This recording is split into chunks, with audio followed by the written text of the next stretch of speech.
네, 우리 서로 축복하며 인사 나눕시다. 사랑합니다. 반갑습니다. 축복합니다. 네, 반갑습니다. 마스크를 쓰고 계셔서 어느 분인지 한눈에는 이렇게 어려운 것 같지만 네, 눈매를 보면 다 보입니다. 여러분의 그 선하고 아름다운 모습이 그대로 다 드러납니다. 한 주간도 잘 지내셨죠? 네, 지내셨습니다. 너무나 기쁘고 감사합니다.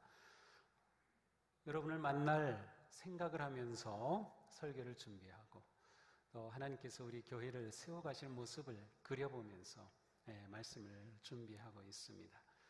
우리는 지금 코로나19 이후에 우리가 어떻게 진정한 교회로 세워져야 할지 그 모습을 찾아가고 있습니다. 우리는 지난 3주 동안 교회란 무엇인가를 살펴봤습니다. 그래서 영어로는 What, 교회는 도대체 무엇일까를 찾아보았죠. 교회는 하나님께서 예수 그리스도 안에서 부르신 하나님의 백성들 혹은 그 백성들의 모임이 교회다. 또 교회는 그리스도의 몸이다. 교회는 그리스도 위에, 그 기초 위에 견고하게 세워져 가는 생명 공동체인 것을 보았습니다. 예수님은 천국 복음을 전파하실 때 이미 교회를 생각하고 계셨습니다.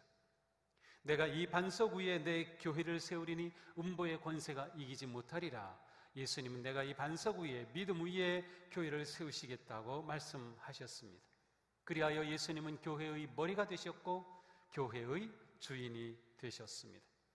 예수님은 부활하신 후에 제자들에게 성령을 불어넣으셔서 그들에게 성령의 생명력으로 교회가 될 것을 보여주시고 성령 강림으로 진정한 교회가 탄생하였습니다.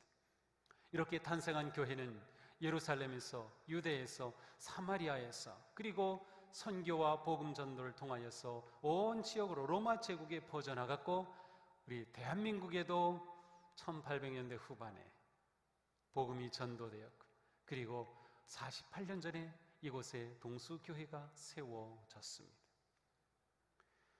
이제 우리는 또 다른 중요한 질문을 합니다. 왜 하나님은 우리를 교회로 부르셨을까요? 왜 하나님은 우리를 교회로 세우신 것일까요? 교회가 무엇인지를 보았다면 이제 우리는 왜 교회를 세우셨는지를 묻습니다. 교회는 우연히 생기지 않았습니다. 하나님의 계획 가운데 탄생하였습니다. 그 말은 교회를 향한 하나님의 뜻이 있다는 말이죠. 모든 교회는 하나님이 주신 존재 이유와 목적이 있습니다. 진정한 교회, 건강한 교회, 하나님이 기뻐하시는 교회는 그러므로 하나님께서 무엇을 위하여 교회를 세우셨는지 알아서 바로 그것을 이루어가는 교회가 진정한 교회입니다. 교회이면서도 얼마든지 하나님의 뜻과 상관없는 교회가 될 수 있고요. 심지어 하나님이 원치 않으시는 교회도 될 수 있어요. 물론 그래서는 안 되겠죠. 하지만 불행하게도 목적을 잃고 사명을 잃은 교회는 있습니다. 그러므로 모든 교회는 교회를 세우신 주님의 그 뜻과 목적을 알아야만 합니다. 우리가 진정한 교회가 되도록 변화되고 혁신되기 위해서는 우리를 부르셔서 그리스도의 몸으로 이루게 하신 하나님의 그 뜻, 그 목적을 알아야만 합니다. 교회는 오직 하나님의 뜻을 이루기 위해서 존재하기 때문이죠. 교회는 왜 존재하는 것일까? 교회는 예배하는 교회로 존재합니다. 우리가 이것을 보기 위해서 구약의 말씀을 먼저 보겠습니다. 출애굽기 3장 12절의 말씀이죠. 우리 같이 한번 읽어보겠습니다. 내가 반드시 너와 함께 있으리라. 내가 그 백성을, 같이 읽습니다. 내가 그 백성을 애굽에서 인도하여 낸 후에 너희가 이 산에서 하나님을 섬기리니 이것이 내가 너를 보낸 증거니라. 그렇습니다. 자, 이 말씀은 호렙산에서 모세를 부르신 하나님께서 모세를 이집트에서 이스라엘 백성들을 해방시키고 구원하기 위해 보내실 때 주신 말씀이에요. 여기에 보면 아주 중요한 말씀이 담겨 있어요. 애굽에서 이끌어낸 후에 너희가 이 산에서 하나님을 섬길 것이다. 이것을 위해서 이스라엘 백성들을 불러내어 하나님의 백성으로 삼으신다는 뜻이죠. 하나님을 섬기리니, 섬긴다는 단어는 예배한다는 뜻이에요. 새 번역은 이렇게 번역했습니다. 너희가 이 산 위에서 하나님을 예배하게 될 때에 이것이 너희를 보낸 증거가 될 것이다. 자, 그렇다면 모세는 이 말씀을 받고 이집트의 왕 바로를 찾아가서 그에게 이제 내 백성을 보내달라고 요청을 하죠. 첫 마디가 무엇입니까? 출애굽기 5장 1절입니다. 같이 읽습니다. 내 백성을 보내라. 그러면 그들이 광야에서 내 앞에 절기를 지킬 것이니라. 아멘.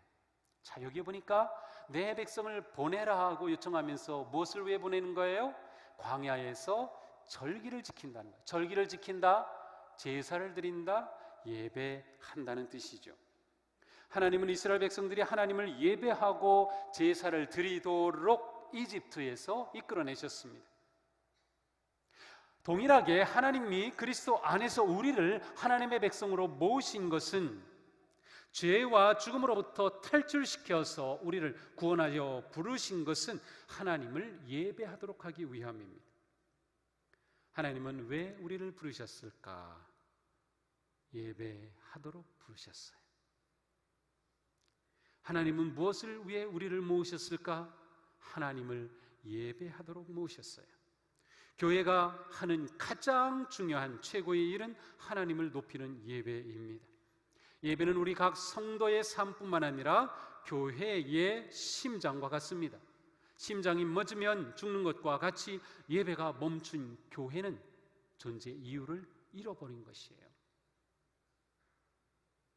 하나님께서 우리에게 주신 최고의 계명이 무엇입니까? 사랑입니다. 마태복음 22장의 말씀 같이 읽습니다. 내 마음을 다하고 목숨을 다하고 뜻을 다하여 주 너의 하나님을 사랑하라 하셨으니 이것이 크고 첫째 되는 계명이요 둘째도 그와 같으니 내 이웃을 내 자신과 같이 사랑하라 하셨으니 이 두 계명이 온 율법과 선지자의 강령이니라. 아멘. 그렇습니다. 우리가 순종해야 할 계명은 오직 하나, 사랑하라. 이 사랑하라는 두 방향입니다. 하나님을 사랑하고 이웃을 사랑하라. 하나님을 사랑하는 가장 최선의 길은 하나님을 예배하는 것입니다. 진 에드워드라는 분이 쓴 책 가운데 하나님의 열애, 뜨거운 사랑, The Divine Romance라는 책이 있어요. 근데 이 책에 정말 이런 멋진 표현이 나옵니다. 하나님께 우리의 사랑을 표현하는데 예배만 한 것이 없지요. 하나님께 우리의 사랑을 표현하는데 예배만 한 것이 있습니까? 없어요. 하나님에 대한 우리의 사랑의 고백은 예배가 가장 잘 표현합니다. 예배는 하나님의 구속의 은혜와 사랑에 감격하여 우리가 영으로 하나님을 사랑하는 그 고백과 드림과 높임입니다. 우리는 하나님의 사랑을 받지 않고서는 예배할 수 없고 하나님의 사랑을 받으면 예배하지 않을 수 없습니다.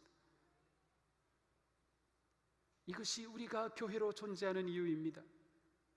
예배는 하나님의 임재와 사랑의 부르심 앞에 교회가 드릴 최선의 최고의 응답입니다. 그러므로 진정한 교회는 마음과 목숨과 뜻을 다해 하나님을 사랑하는 예배를 소중하게 여깁니다. 우리가 코로나19로 이거를 놓치면 안 돼요. 우리가 모여서 예배하든 가정에서 예배하든 이것을 놓치면 안 돼요. 하나님을 예배하는 것이 우리 교회의 가장 중요한 사명이다. 내가 존재하는, 내가 구속받은 자로 하나님께 드릴 사랑의 최선의 고백이다. 자, 사랑하라는 두 번째 계명의 방향은 사람이었어요. 하나님을 사랑하고 이웃을 사랑하라. 요한복음 13장 34절 35절에 이렇게 말씀하죠. 같이 읽습니다.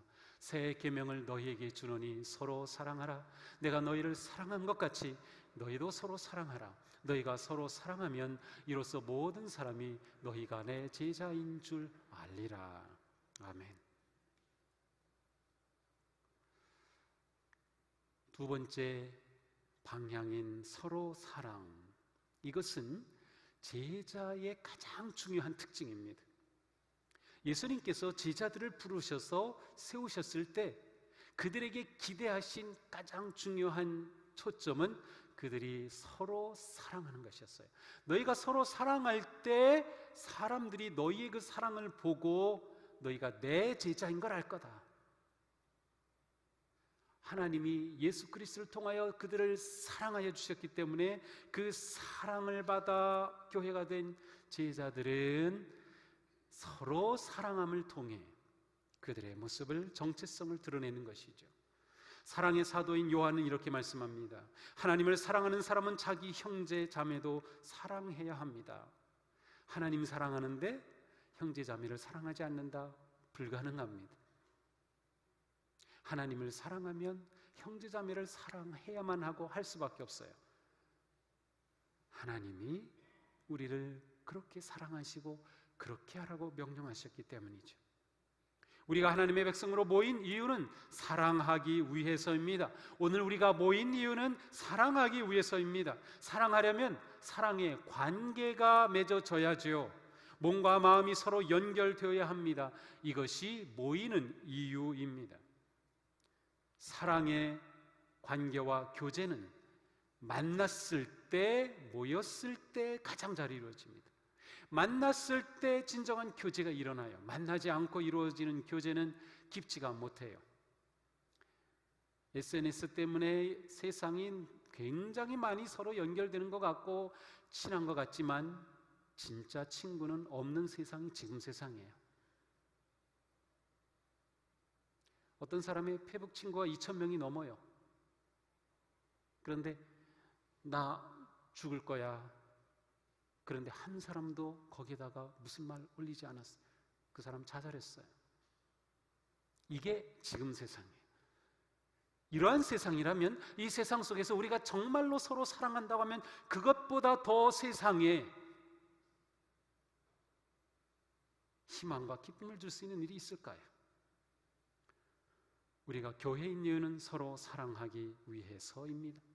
그래서 교회 안에는 소그룹이 있어요. 이렇게 많이 모인 이곳에서는 사랑의 관계가 일어나기 어렵잖아요. 그래서 교회 안에 소그룹이 있어요. 속회가 있고 클래스가 있고 사역팀이 있고 선교회가 있는 거예요. 만나야 되죠. 한 사람, 두 사람, 세 사람, 7사람, 8사람 같이 만나는 모임 너무도 중요합니다. 만남이 있을 때 사랑이 형성되기 때문입니다. 옛날 미국 시골에서 한 청년이 직장을 찾아서 뉴욕으로 떠났습니다.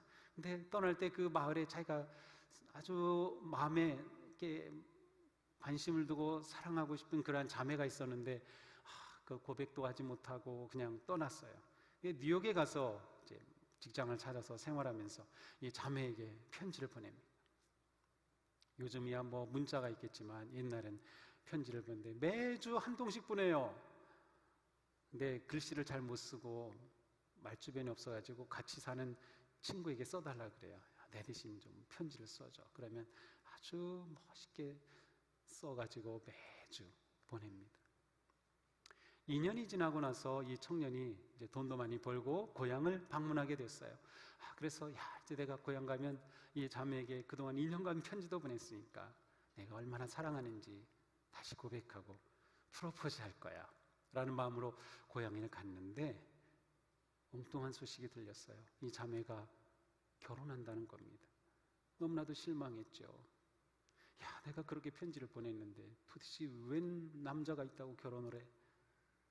그런데 알고 보니까 그 남자는 매주 편지를 전해준 집배원이었어요. 그럴 수밖에 없어요. 매주 만나니까 관계가 생기고 이 자매가 집배원하고 사랑하게 된 거예요. 사랑은 만나야 합니다. 그래서 우리가 모이는 게 중요하죠. 하나님 우리가 모여서 서로 사랑하도록 하셔요. 자, 그러면 우리가 이렇게 서로 사랑하면 어떤 모습이 나타날까요? 섬김의 모습이 나타납니다. 사랑하면 섬기게 됩니다. 하나님을 향한 사랑이 예배로 드러난다면 서로를 향한 사랑은 섬김으로 나타납니다. 교회인 우리는 사랑으로 섬기고 섬김으로 사랑합니다. 우리는 서로를 섬기는 것입니다. 주님은 우리를 구원하시기 위하여 십자가에서 돌아가시기까지 우리를 섬겨주셨어요. 우리는 서로를 사랑하는 마음으로 그렇게 섬겨야 하는 것이죠. 예수님은 제자들에게 이 섬김이 너무도 중요하였기 때문에 실제로 보여주셨습니다. 요한복음 13장 14절부터 17절에 예수님께서는 제자들의 발을 씻겨주시면서 말씀하시죠. 내가 주와 또는 선생이 되어 너희 발을 씻었으니 너희도 서로 발을 씻어주는 것이 옳으니라. 내가 너희에게 행한 것 같이 너희도 행하게 하려 하여 본을 보였노라. 몸소 발을 씻어주시면서까지 제자들에게 가르쳐주고 싶은 것이 섬김이었어요. 사랑의 섬김. 하나님은 우리가 서로 사랑하고 마음껏 섬기라고 우리를 교회로 세워주셨습니다. 그러니 우리가 할 일은 서로 사랑하고 섬기는 것입니다. 오늘 우리가 예배 자리에 와서 나 혼자만 딱 예배하고 끝나지 말고 내가 이 한 주간 누구를 어떻게 섬길까, 그거를 생각하셔야 돼요. 그래야 진짜 우리가 예배를 드린 거예요. 그렇게 우리가 교회로 세워져 가는 것이죠. 우리가 코로나19를 함께 모이지 못하는 마음이 안타까운 것은 바로 얼굴을 보고 마주해야 내 마음을 고백하고 사랑을 고백하고 섬길 수 있기 때문이죠. 물론 만나지 못해도 우리가 섬길 수 있는 일은 있어요. 그런 것들을 찾아서 우리가 하는 일, 그것이 중요하죠. 또한 교회는 계속해서 성장합니다. 하나님은 예수 그리스도 안에서 우리를 불러 하나님의 백성으로 삼으시고 교회의 몸인 생명 공동체를 이루게 하셨습니다. 우리가 그리스도의 몸이다라고 하는 것의 중요한 의미는 우리가 생명을 지니고 있다는 것이에요. 여기서 몸이라고 하는 이 단어는 생명이 있음을 의미합니다. 생명이 없는 것은 몸이 아닙니다. 이 몸에 예수님은 머리가 되시죠. 주인이 되셔요. 우리 안에 예수 그리스도의 생명이 있기 때문에 우리는 성장할 수 있고 우리는 변화할 수 있습니다. 이것이 생명의 특징입니다. 교회가 생명을 지닌 공동체이기 때문에 교회는 변화할 수 있고 성장할 수 있어요. 그런데 변화하지 못하면 교회는 변질돼 버려요. 우리에게 주신 생명으로 계속 우리는 자라야 합니다. 끊임없이 자라는 교회에 우리를 모으신 이유입니다. 몸에 지체가 있죠. 지체는 몸과 연결되어야만 양분을 받아서 역할을 하고 자랍니다. 포도나무에 가지가 있어서 연결되면 그 가지에 열매를 맺고 성장하는 것처럼 우리가 모여서 그리스도의 한 몸을 이룰 때 우리 안에 진정한 성장이 일어나요. 이상하게도 그리스도인의 성숙은 혼자 일어나는 법이 없어요. 만약 혼자 그리스도인으로 성숙할 수 있다면 교회 필요 없어요. 혼자 열심히 말씀 공부하고 혼자 열심히 말씀대로 살려고 하면 되겠죠. 그렇게 하여 훌륭한 성도가 될 수 있겠죠. 그런데 그것 자체가 불가능합니다. 하나님이 세우신 성도의 성숙과 교회의 성숙의 원리는 그것이 아니에요. 모이지 않고서는 성숙할 수가 없어요. 마치 옛날 아궁이에 불을 뗄 때 불이 활활 붙어도 장작개비 하나를 딱 꺼내놔 보세요. 그렇게 불 붙던 장작개비 꺼져버립니다. 이상하지 않나요? 아니 그렇게 잘 타던 건데 왜 하나 꺼내놨다고 꺼져버릴까요? 과학적으로 설명을 할 수 있겠지요. 그렇지만 혼자서는 타오를 수 없어요. 교회가 그렇습니다. 우리가 모이지 않고서는 우리 안에 성숙의 변화가 일어나질 않아요. 모이는 게 너무도 중요한 일입니다. 우리가 모일 때 성령님이 생명의 호흡으로 우리에게 오셨다고 했어요. 교회는 성령 강림으로 탄생했죠. 우리 안에 성령님이 계셔서 우리 안에 성숙하도록 일을 하여 주셔요. 그래서 우리는 그 모습을 가리켜 성령의 열매라고 말하는 거죠. 우리의 성장의 목표는 예수 그리스도입니다. 성령의 생명력으로 성도 개인이 그리스도를 닮아가고 교회가 그리스도의 온전한 모습으로 세워져 갑니다. 에베소서 4장이 말씀하죠. 우리 모두가 그리스도의 충만하심의 경지에까지 다다르게 됩니다. 우리는 머리가 되시는 그리스도에게까지 다다라야 합니다. 하나님은 우리를 향해 얼마나 놀라운 것을 기대하고 계시는지 몰라요. 하나님은 우리가 그리스도의 모습에게까지 달할 것을 기대하고 계시고, 그렇게 되도록 우리 안에 성령을 주셨고, 그렇게 되도록 우리를 모아 교회로 세워주셨어요. 몸이 되게 하신 거예요. 건강하게 자라도록 말이죠. 우리는 예수 그리스도의 은혜로 구원을 받았습니다. 구원받은 우리는 그리스도의 몸을 이룬 교회의 지체가 되었습니다. 그래서 우리는 서로 연결되어 성장하고 그리스도를 닮아가게 됩니다. 든든한 그리스도의 터 위에서, 진리 위에 우리는 세워져 가는 그리스도의 몸인 것이죠. 우리가 잘하는 것은 단지 숫자적인 증가나 물리적 확장이 아닙니다. 우리의 영적인 성장과 관계의 성숙, 그리고 사랑과 섬김의 삶이 충분히 깊어지는 것, 그것이 진짜 잘하는 모습이에요. 그런데 이것으로 끝나지 않습니다. 진정한 성장은 마침내 우리를 세상으로 향하게 합니다. 흩어지는 교회가 되는 것이죠. 마태가 마지막으로 남겨준 예수님의 명령, 마태복음 28장의 말씀입니다. 같이 읽습니다. 하늘과 땅의 모든 권세를 내게 주셨으니 그러므로 너희는 가서 모든 민족을 제자로 삼아 아버지와 아들과 성령의 이름으로 세례를 베풀고 내가 너희에게 분반 모든 것을 가르쳐 지키게 하라. 아멘. 그리스도 안에서 우리를 불러 모아 하나님의 백성이 되게 하신 하나님은 단지 모이는 것만을 위해 부르지 않으셨습니다. 너희는 가서라고 말씀하시죠. 교회는 가야 합니다. 오라 하신 주님은 가라 하십니다. 그러므로 교회의 초점은 모이는 것을 넘어서 세상으로 나아가는 데 있습니다. 모여서 교회를 이룰 뿐만 아니라 세상으로 흩어져서 교회를 완성합니다. 그러므로 교회에 모이기만 하고 흩어지기를 거부한다면 존재 이유를 잃어버립니다. 미국 유년신학교의 유명한 교수였던 호켄다이크라는 분이 있어요. 네덜란드 분인데 인도네시아에서 선교사로 많이 활동하시고 WCC에서 큰 일을 했던 분인데, 이분이 흩어지는 교회라는 책을 썼습니다. 1969년에 엄청난 반향을 일으켰어요. 근데 원래 제목은 The Church Inside Out, 교회가 있었는데 뒤집힌 교회라는 거 말했어요. 지금 우리 교회는 이러한 모습인데 뒤집혀야 한다는 뜻이에요. 그 핵심은 무엇인가 하면 모든 교회는 사도적 교회가 된다. 사도란 말은 보내심을 받았다는 거예요. 보내심을 받은 그러한 교회가 되어야 된다. 전도와 선교와 사회적 책임을 성직자가 아닌 모든 성도가 사명으로 삼아야 하며, 교회는 세상으로 나아가서 세상에서 진정한 빛이 되어야 한다. 이것이 이 흩어지는 교회의 핵심이에요. 모이는 교회가 있다면 흩어지는 교회도 있습니다.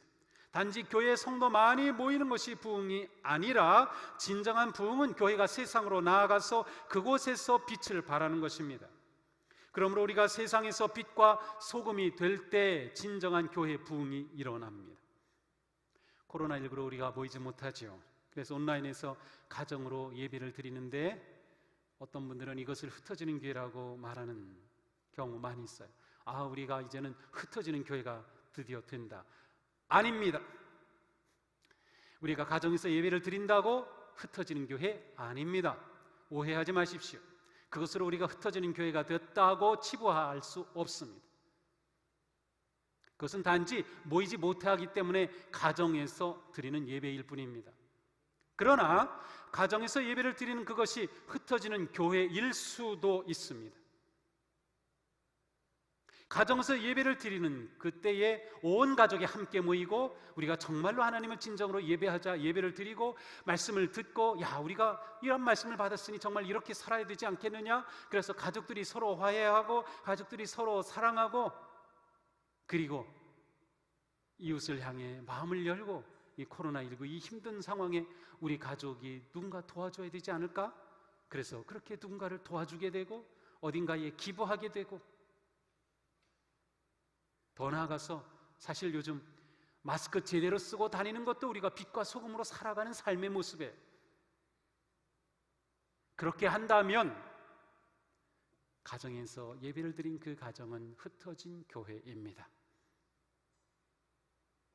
단지 모이지 못한다고 해서 흩어지는 게 아닙니다. 그러니까 우리는 이 코로나19를 통해서 진짜 흩어진 교회가 되는 훈련을 제대로 받아야 하는 셈이죠. 중요한 것은 모이는 교회 없이는 흩어진 교회 없다는 것이죠. 흩어지는 교회 없이 모이는 교회도 없습니다. 균형과 조화가 필요하죠. 제대로 모여야 제대로 흩어집니다. 제대로 흩어져야 제대로 모입니다. 삶의 예배를 기억하시나요? 예배를 예배되게 그 책의 삶의 예배 부분을 보시면 왜 흩어지는 교회가 모이는 교회 되게 하는지, 모이는 교회가 왜 흩어지는 교회가 되어야 하는지를 예배를 통해 알 수 있어요. 자, 우리가 하나님을 사랑한다면 하나님을 예배합니다. 우리가 하나님을 사랑한다면 우리는 서로 사랑합니다. 우리가 하나님을 사랑한다면 그리스도를 닮기까지 우리는 성장해 갈 것입니다. 우리가 하나님을 사랑한다면 생명의 씨앗으로 흩어지기를 두려워하지 않을 것입니다. 교회는 하나님께서 세상에 생명의 씨앗으로 성도들을 보내시고 부르시는 하나님의 나라입니다. 코로나19는 계속되고 있습니다. 우리가 진정한 교회로 성숙하고 변화될 기회입니다. 이 기간을 교회를 교회되게 하는 은혜와 연단의 성숙의 기간으로 삼아야 하겠습니다. 우리 모두 교회의 본질을 되새기고 우리의 정체성을 확인하며 건강하고 바른 교회로 세워지도록 온 마음 다해 힘써야 하겠습니다.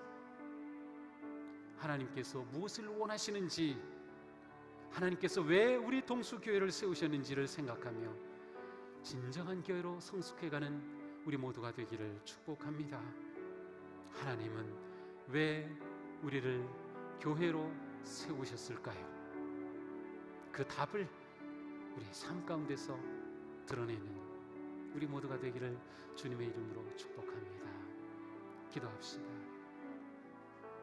이 시간 우리 다 같이 합심으로 기도하겠습니다. 주님, 우리가 진정한 교회로 변화되게 하옵소서. 교회가 이렇게 되도록 하나님께서 우리를 부르셨는데, 주님, 우리가 못했던 것 모이기에 힘쓰고 흩어지기에 힘쓰고 성장하기에 힘쓰고 서로 사랑하기에 힘쓰는 교회가 되게 하옵소서. 우리 다 같이 합심으로 기도하겠습니다. 아버지 하나님, 우리의 삶을 주님 앞에 드리며 고백합니다. 우리가 진정한 교회가 되게 하옵소서. 우리가 진정한 교회로 거듭나게 하옵소서. 우리가 진정한 교회로 헌신하게 하옵소서. 우리가 진정한 교회로 변화되게 하옵소서. 우리는 오직 주님만을 의지하고 사랑하며 서로 사랑하며 주님의 나라를 이 땅에 세워가게 하여 주시옵소서. 우리는 교회입니다. 우리는 교회입니다. 하나님께서 우리를 교회로 세우셨습니다. 주님, 코로나19의 위기 속에서 우리가 오히려 진정한 교회로 세워져가는 기회 되게 하시고 우리가 바르게 세워져가는 기회가 되게 하시고 참된 교회로, 거룩한 교회로, 사랑하는 교회로, 섬기는 교회로, 흩어지는 교회로 온전히 세워지도록 주님 역사하시고 인도하여 주시옵소서. 주님 의지하고 주님 잡아주시옵소서. 주님 주시옵소서. 주님, 저희가 진정한 교회가 되게 하옵소서. 살아있는 교회가 되게 하옵소서. 생명이 넘치는 교회가 되게 하옵소서. 진정한 소망이 되는 교회가 되게 하옵소서. 저희가 하나님의 은혜로 교회가 되었으니 하나님이 원하시는 교회로 세워지도록 성령님 저희를 도우시고 저희가 내려놓고 우리 자신을 온전히 주님 앞에 드리며 하나님께서 우리를 만져 세워가시도록 우리를 헌신하게 도와주시옵소서. 예수님 이름으로 기원합니다. 아멘.